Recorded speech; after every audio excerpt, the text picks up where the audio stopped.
Today we're going to be using the Overlord Reanimated deck, and I won't explain too much of what it does other than the fact that we are going to be using Rakdos joins up to get out a lot of the large creatures in the deck on turn 5.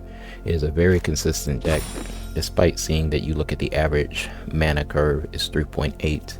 I'm going to show you how consistently this deck plays, and then we can talk about it a little bit more at the end of the video.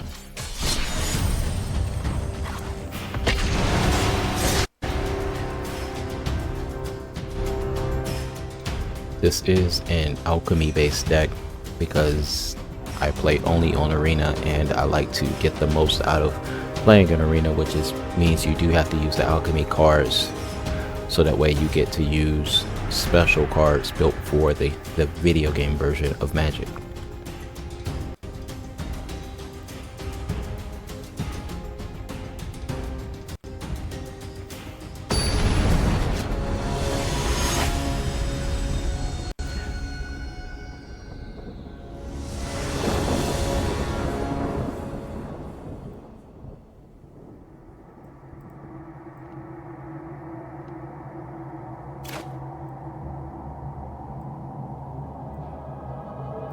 Alright, so you can see the hand is very consistent start. We got removal on turn 2, 3, and 4 if we need it. And the key is to really just stay alive until turn 5. By turn 5, we usually have what we need.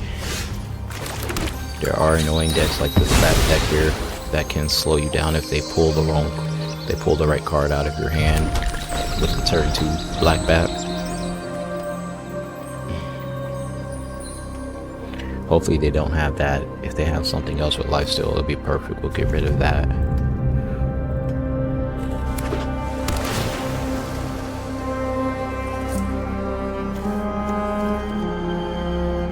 And since they're playing blue, we can't leave our turns up to instant speed too often because we're probably just going to get countered.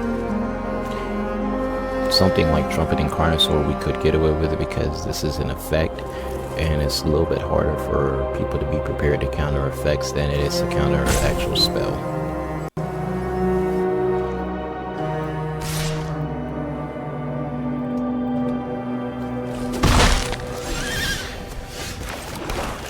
So we got a good turn 2 play, Fear of Missing Out. This is perfect.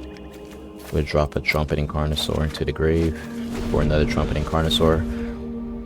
Like I said, this deck is very consistent. You always have ways to remove early game creatures from the board.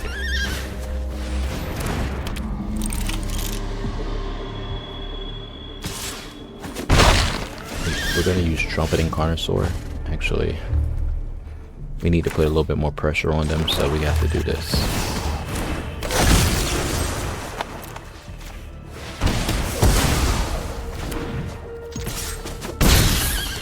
Alright, so they really need to get rid of Tiny Bones, so I'm going to take the Emporium.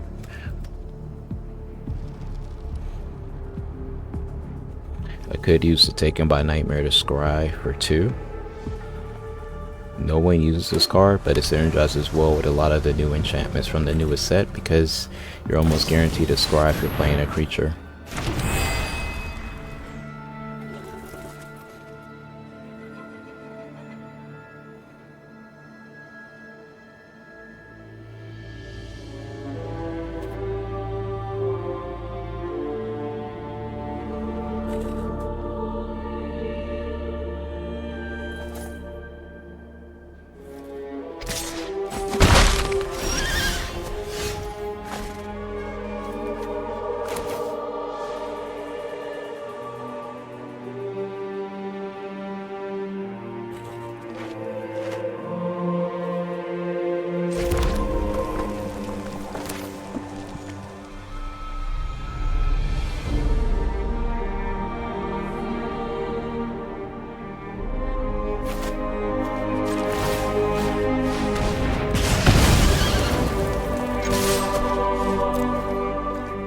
Alright, I didn't want to risk losing the Tiny Bones to the token. That would be a terrible trade for me.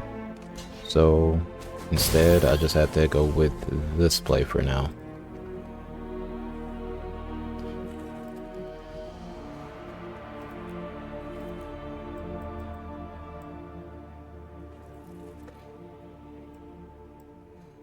Turn this down a little bit. Alright, good. We're getting him to remove some stuff. That buys me time. Hopefully I can draw into the 6th land on the next turn. Yes. Alright, so this is fine.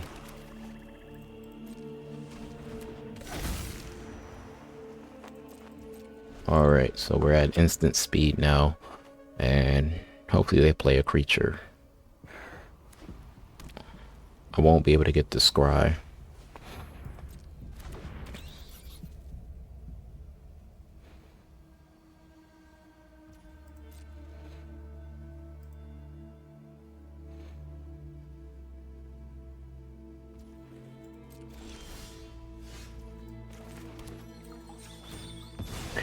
Alright, it's not really that perfect because they've got 4 open mana.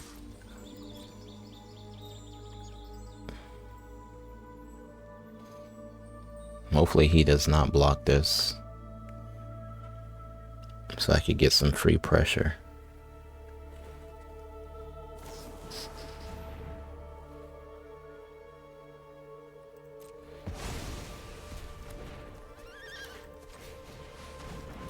Perfect.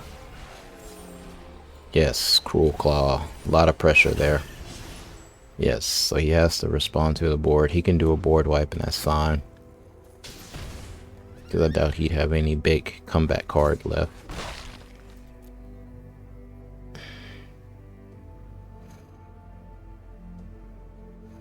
If the Cruel Claw hits, we can go crazy. There you go, board wipe. Yeah.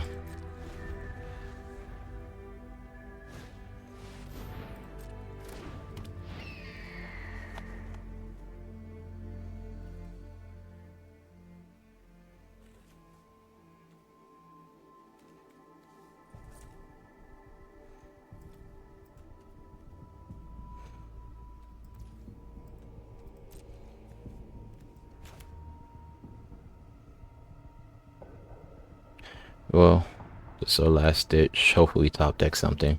But this at least bait out whatever he has. So there's nothing at instant speed. Good top deck. Yep, and it's going off. Cool, more pressure. So he's got to do something. At this point, I could continuously top deck huge creatures.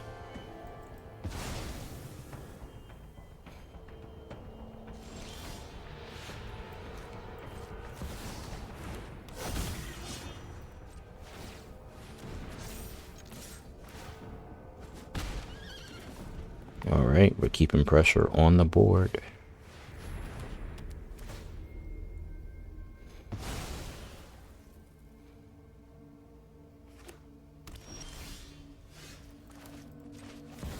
The top decks are amazing right now.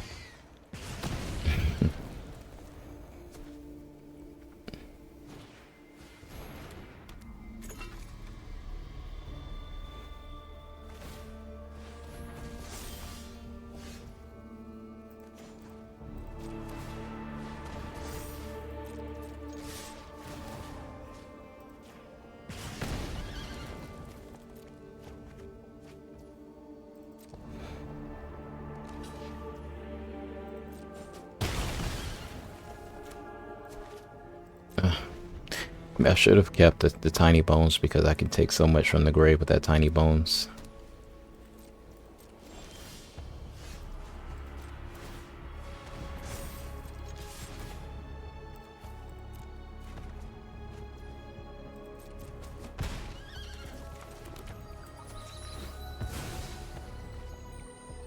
Alright, so we'll probably just win. We probably win on next turn because we just resummon an Overlord from the grave. Yep, so we won.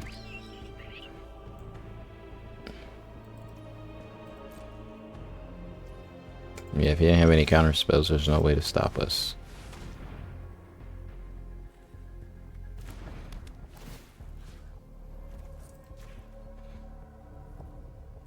Yep, that's game. GG's. Alright, so I didn't get to show up all of the combos in the deck, so I'm going to show you real quickly some of the other things the deck is built to do although you did not get to see them in this video, and I will make sure to share the deck list in the description below. First, the key things here is you usually will get Perforated Crocodile in your starting hand. You would shuffle this on turn 2, so that way you're getting closer to the Rakdos joins up by turn 5. That is usually the main strategy of the game. Perforator, get yourself to turn 5, Rakdos joins up. I said the other strategies here, or you could either get Trumpet Cardosaur in the grave, it just doesn't cycle, but it does remove early game creatures, and then you still Rakdos joins up. You could use Overlord. This is like a third final strategy if you needed to, where you can use Bitter Triumph. You're usually going to have this in the early game. Early Bitter Triumph helps you discard Overlord into the grave, so that way once again by turn 5 your Rakdos joins up for one of these 3 large creatures. Now other things is you could cheat out any of the large creatures as well with the infamous Cruel Claw, so this will keep pressure on the board.